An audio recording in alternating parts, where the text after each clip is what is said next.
Good afternoon.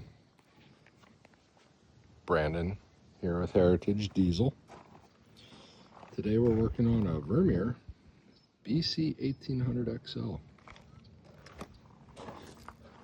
Customer complaint.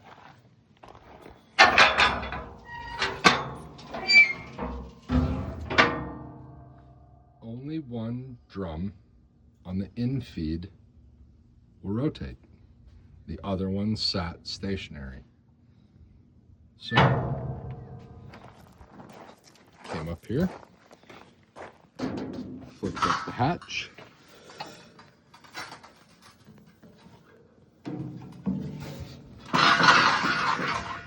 took the motor off for the side that wouldn't rotate, and look at what carnage we found. That motor shaft broke clean off inside that drum.